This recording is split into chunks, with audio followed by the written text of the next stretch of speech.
আসসালামু আলাইকুম dear viewers. সাগরের মহাগর্জন শুনে বুঝতে পারছেন যে আমি মহাসাগর, শুধু সাগর না, এটা মহাসাগর আটলান্টিকের তীরে আবার চলে আসছি। এটা হচ্ছে নিউ ওয়াটার ফোর্টের সীমানা। দেখেন এই সাইডে নিউ ওয়াটার ফোর্ট অলরেডি আপনাদের শহরটা দেখছেন, এটা জাস্ট শহরের শেষ প্রান্ত। আমাদের সিডনি থেকে নিউ ওয়াটার ফোর্ট আসতে সময় লাগে প্রায় হচ্ছে প্রবাবিলিটি আমাদের কিলোমিটার হচ্ছে 17 থেকে 20 কিলোমিটার। তো আমি একদম সন্ধ্যার সময় চলে আসছি। আমাদের এখানে কিন্তু সূর্য ডুবে হচ্ছে 8:53-তে। দেখেন এখন সূর্যের ইয়েটা দেখা যাচ্ছে, এটা যে সূর্য ডুবে গেছে।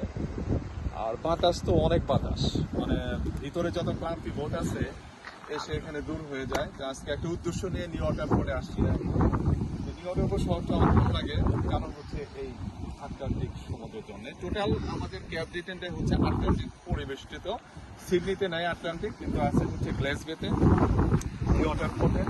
তারপরে যদি আমি যাই হচ্ছে নর্থ সিডনিতে।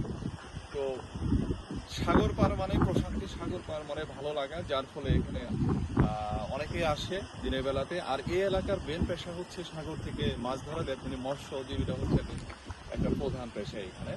তো আপনারা যারা আছেন অবশ্যই এখানে আসবেন, যারা বিশেষ করে সিডনি তারপরে হচ্ছে গ্লাসগোতে আছেন। আসলে পরে অনেক ভালো লাগবে, মনের ভিতরে সমস্ত কষ্ট বেদনা বলেন, তারপরে ক্লান্তি দূর করে। তো আপনারা শুধু ভালো থাকবেন, সুস্থ থাকবেন। ইনশাল্লাহ আরো কোনো নতুন স্পটে আপনাদেরকে দেখানোর চেষ্টা করবেন। আসসালামু আলাইকুম।